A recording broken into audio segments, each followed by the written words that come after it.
think it's so official. Maybe they're overcompensating. It's kind of hard to call everybody up out of the blue after 2 years. I'm so glad you're here.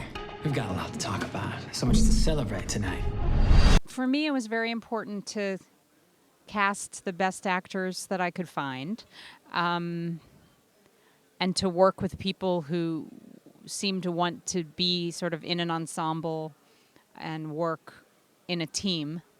It was very important that I, with the writers, could sit down and talk with all of the actors, talk about the history of all the friendships, the relationships, and give a sense to the actors of sort of where they were in their relationships with each other. So we spent a couple days rehearsing the film and choreographing all of the movement of the actors from one space to the next and sort of choreographing the movement of the evening. It was important that the past and the present feel the same.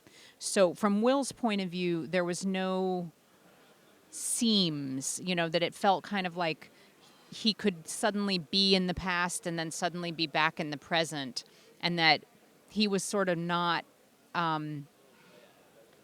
rooted in one place, that his mind was always wandering to the past. And so it was important to construct those scenes like they were sort of one continuous line, if that makes sense. I think part of the community that's being depicted in the film is quite open-minded.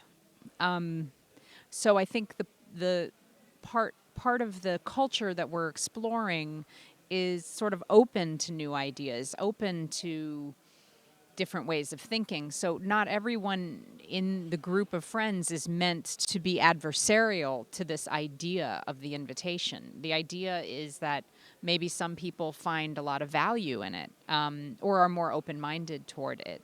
So we always knew there needed to be a kind of variety of response to the notion of whether or not it even is a cult.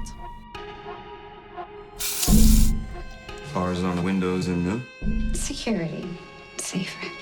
You've been acting so suspicious of our hospitality. Phil and Matt, the writers, and myself, we always knew there was something quite interesting about seeing the world of the movie expand and understand that this one night is not limited to one night, that there's a sense that there's a culture or a movement afoot to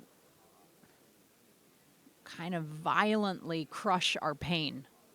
And I just think that's very interesting because it helped me feel like there was a bigger idea kind of outside of this one night.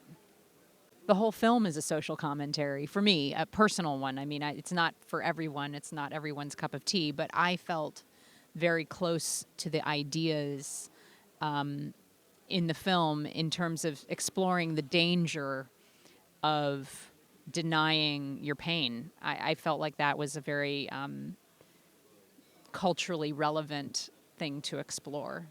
Personally, I feel like, isn't it inherently wrong to go to war and kill a lot of people who were just at the wrong place at the wrong time? Isn't that a kind of cult that we've come to accept, that this is a part of global political conflict? That to me is so utterly reprehensible that this feels no different to me.